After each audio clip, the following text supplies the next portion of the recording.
Assalamualaikum warahmatullahi wabarakatuh.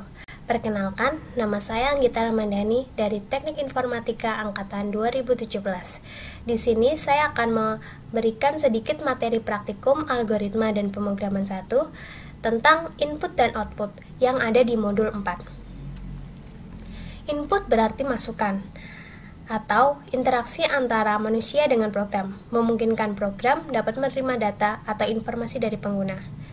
Jadi, setiap data yang diberikan oleh pengguna akan membutuhkan tempat penyimpanan. Pada komputer dinamakan sebagai memori. Dan memori dapat dipesan dengan menggunakan bahasa pemrograman dengan cara mendeklarasikan variabel. Jadi, nanti jika kita mendeklarasikan variabel, nah kita bisa menginput sebuah data yang mana itu nanti akan disimpan di dalam sebuah memori.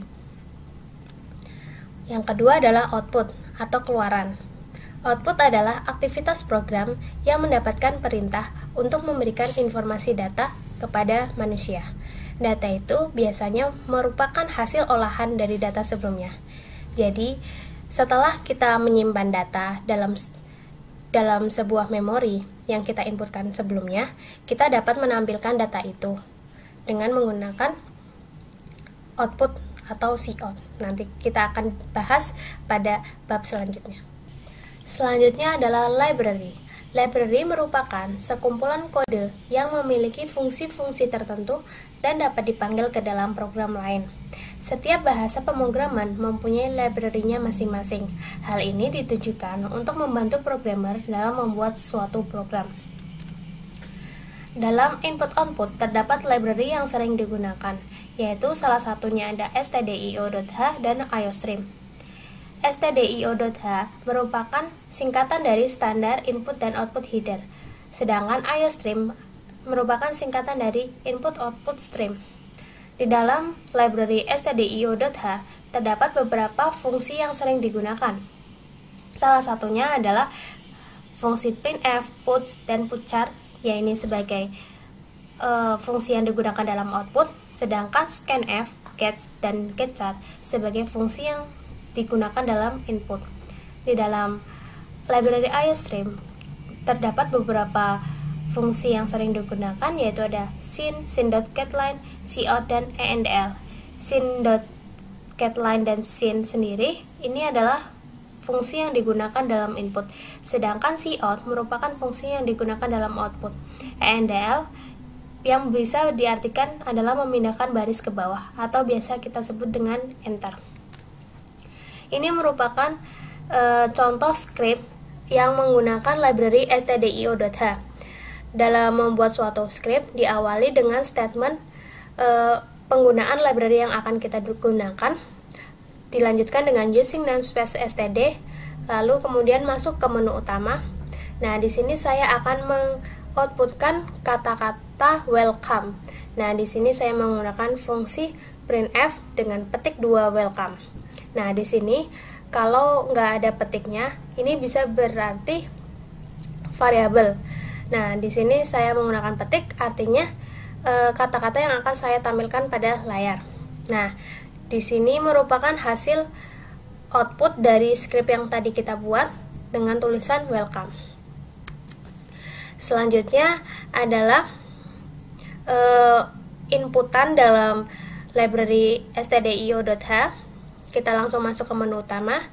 Di sini sebelum saya menginputkan suatu variabel, kita perlu mendeklarasikannya terlebih dahulu. Di sini saya menggunakan tipe data int dengan nama variabel angka. Selanjutnya kita membuat tulisan pada layar, masukkan angka, titik 2, lalu kita inputkan isi dari angka tersebut dengan fungsi scanf. Nah, %d di sini berarti dia memasukkan nilai dari integer. Nah, lalu kalau scanf dia dipasangkan dengan n atau dan. Nah, di sini kita masukkan variabel yang tadi kita telah dideklarasikan di atas, angka. Nah, kemudian kita mau nih menampilkan isi dari variabel yang tadi kita masukkan. Jadi kita menggunakan printf angka, biar tulisannya keluar, angka sama dengan persen D atau kita deklarasikan di angka. Kenapa ini nggak ada N atau dan-nya? Karena dia ini hanya output, jadi tidak menggunakan N. Jadi N ini pasangannya sama scanf. Nah, di sini kenapa kita pakai koma? Jadi ini untuk mendeklarasikan supaya kita mengartikan fungsi isi dari persen D, yaitu angka. Nah, kita bisa lihat hasilnya di sebelah kiri. Nah, ini terlihat dalam tulisan masukkan angka. Nah, ini bisa masukkan angka. Di sini saya masukkan angka 10. Di bagian ini scanf angka. Nah, lalu kita printkan angka sama dengan. Nah, sini angka sama dengan. Nah, persen D ini diisi oleh variabel angka. Selanjutnya kita akan belajar tentang bagaimana penulisan script pada library IOStream. Pada input dan output sebenarnya terdapat statis dan dinamis yang akan saya jelaskan nanti. Di sini misalnya contoh dalam menuliskan sebuah input, kita harus mendeklarasikan sebuah variabel. Nah, saya di sini akan menggunakan angka, memasukkan nilai angka.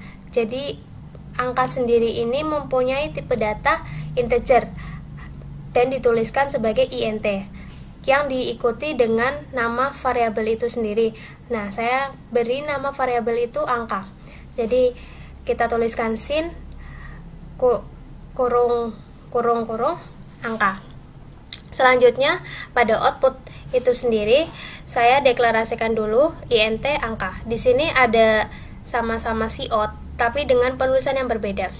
Sini saya akan menjelaskan perbedaannya, yaitu jika tulisan angka ini berada di dalam petik double, ini berarti dia akan menampilkan atau mengoutputkan tulisan yang ada di dalam petik ini. Sedangkan jika tidak ada petiknya, ini berarti mengoutputkan atau mengeluarkan isi dari variabel angka ini. Jadi bedanya kalau ini bakal keluar angka, kalau ini bakal keluar isi dari variabel angka, misalnya sendiri 15 atau berapapun.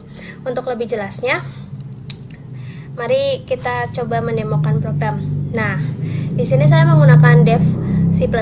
Mungkin kalian menggunakan Genie ya. Kalau mau pakai yang lain juga nggak apa-apa. Nah, sebelum kita masuk ke menu utama, kita harus mendeklarasikan library yang akan kita gunakan. Di sini saya menggunakan library IOStream. Selanjutnya diikuti dengan using namespace std. Selanjutnya kita bisa masuk ke menu utama int main. Nah, di sini saya akan membuat output terlebih dahulu. Misalnya saya mau cout welcome. Nah, di sini jika ada petik double ini, dia akan keluar sesuai kata-kata yang ini. Nah, jangan lupa diakhiri dengan titik koma. Kalau enggak nanti error. Nah, di sini tertera tampilan tulisan welcome. Berarti kita berhasil. Nah, ini bisa disebut output statis. Jadi dia nggak memerlukan variabel untuk dimasukkan. Jadi dia ini nggak akan berubah isinya tetap welcome terus. Itu berarti namanya output statis. Nah, selanjutnya kita akan mencontohkan, misalnya tadi kan udah output yang statis. Sekarang kita coba input yang statis, yaitu misalnya kita mau angkanya 5. Cout angka. Nah, sekarang kita coba run. Nah, di sini angkanya 5 ya, sesuai yang kita deklarasikan di sini mempunyai angka 5. Kita coba run lagi. Nah, di sini tetap 5 karena kita di sini deklarasinya 5. Jadi dengan inputan yang statis kayak gini, data nggak akan berubah, jadi tetap 5 aja terus. Nah, gimana sih kita bikin biar dinamis? Misalnya ini saya deklarasikan int angka, kemudian kita cin angka, kemudian kita cout kan angka sama dengan, nah di sini bisa menggunakan cout gini ya. Jadi misalnya dalam satu line gini, satu baris, kita mau mengoutputkan banyak, jadi ini kita angka sama dengan petik-petik, terus kita lanjutkan variabel. Nah, kita akan mengeluarkan isi dari variabel angka sendiri. Jadi nanti kan kita masukin angkanya, nah nanti akan dikeluarkan di sini.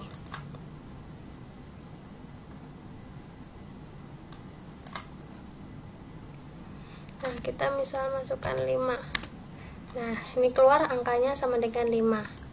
Coba kita masukkan lagi. Angkanya 4. Nah, angkanya 4.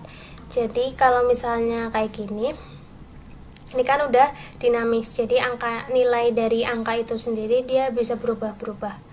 Nah, ini cout-nya juga kan dinamis. Kalau cout-nya langsung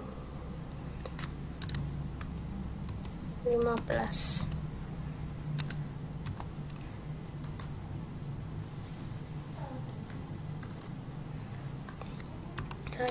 Nah, ini 15. Jadi ini namanya statis, kalau yang tadi tuh dinamis gitu deh. Nah, sekarang tadi kan udah nyoba yang integer. Nah, sekarang kita nyoba yang huruf ya. Misalnya char, nama. Nah, di sini kita masukkan misalnya karakter. Karakter itu kan berarti dia karakter dalam bentuk karakter. Karakter itu kan isinya A, B, C atau 1, 2, 3. Jadi char itu dia bernilai cuma 1. Nah, kalau kita mau lebih, kita masukkan dalam array. Misalnya kita mau jumlahnya 10 ya. Nah, kita array nama 10. Lalu kita sein nama. Nah, biar bagus kita pakai itu deh. Pakai cout-nya dulu. Cout masukkan nama. Jangan lupa di akhir titik koma ya. Nah, ini misalnya sein nama. Terus lalu di cout nama.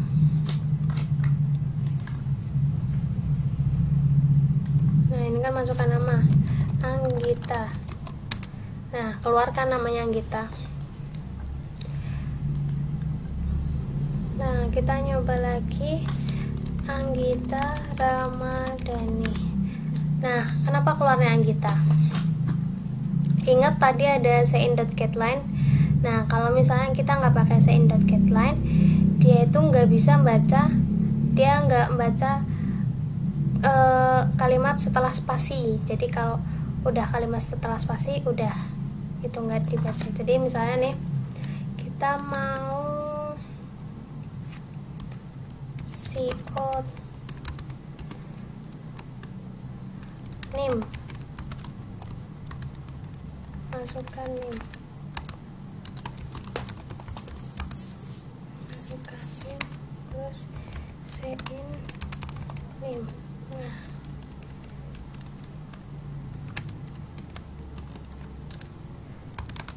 and then nim.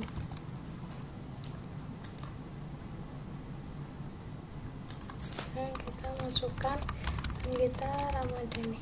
Nah, di sini kalau misalnya kita nggak gunain apa ya, sein.getLine, di misalnya kita butuh spasi atau misalnya nulis alamat, nulis nama, kan misalnya lebih dari satu kata, jadi kan butuh spasi. Nah, di sini kita perlu menggunakan sein.getLine.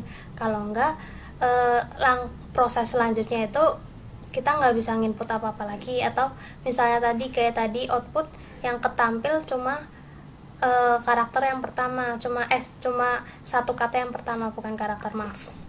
Nah, kayak gini. Jadi gimana sih caranya? Jadi kita di sini menggunakan sein.getLine. Nah, sein.getLine itu isinya itu nama variabelnya, kemudian ukuran dari variabel itu bisa ditulis kayak gini, bisa juga ditulis kayak gini, nama, koma. Tadi isinya kan ini ada nih 10, jadi langsung aja 10. Terserah sih kalian lebih suka yang mana gitu. Nah, terus titik koma jangan lupa. Kalau aku sendiri sih lebih suka yang size of nama ini. Sebenarnya codingan itu terserah versi masing-masing ya, jadi nggak harus plek ciplek kayak gini. Terserah kalian sekreatif kalian sendiri. Nah, sekarang kita coba nih nama Anggita Ramadhani. Nah, tadi kan kita udah nyoba nih, tapi di sini malah name-nya nggak bisa keisi, padahal di sini kita udah inputin nih name-nya.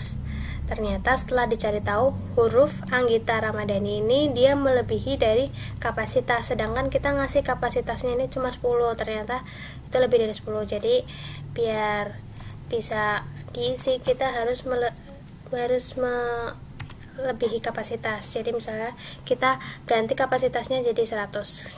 Sekarang kita coba lagi. Anggita Ramadhani. Nah, sekarang udah bisa kan.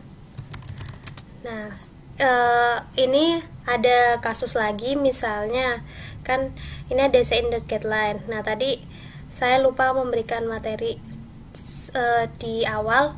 Sebenarnya selain sein.getLine dia ada lagi. Misalnya ini jika ada inputan sebelum sein.getLine. Nah, di sini biasa ya. Tetap kayak awal, cuma dibalik aja name-nya di atas. Lihat apa yang terjadi. Name ya, 1, 2, 3. Nah, di sini dia nggak bisa masukin nama, karena di sini itu kan kita tuh pakai sein.getLine, sedangkan untuk mengabaikan spasi pada inputan sebelumnya kita butuh pakai sein.ignore. Di sini buat ngeabaikan spasi pada inputan sebelumnya, jadi biar inputan setelahnya ini bisa kebaca. Jadi kalau kita mau pakai sein.getLine, kita biar aman itu pakai sein.ignore, biar tidak terjadi error ataupun tadi nggak bisa keluar, karena kayak sein.ignore ini buat mengabaikan spasi ini, jadi satu paket gitulah. Sekarang kita coba lagi.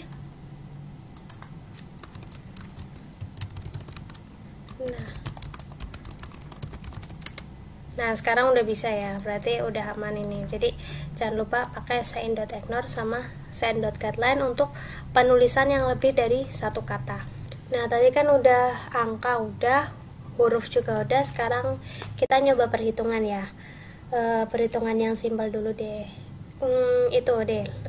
Kita mau menghitung luas, jadi kita butuh panjang, butuh lebar, sama luas. Nah, kita deklarasiin dulu luas itu apa. Dia itu panjang dikali lebar. Nah, terus sekarang kita masukin satu-satu ya. Cout. Jadi ini kan panjang sama lebarnya belum punya nilai. Nah, kita inputin deh nilai panjang sama lebarnya itu sendiri.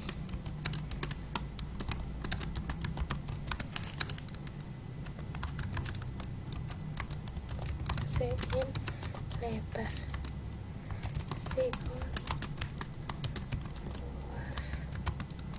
Nah, ini kan luasnya udah dikaliin.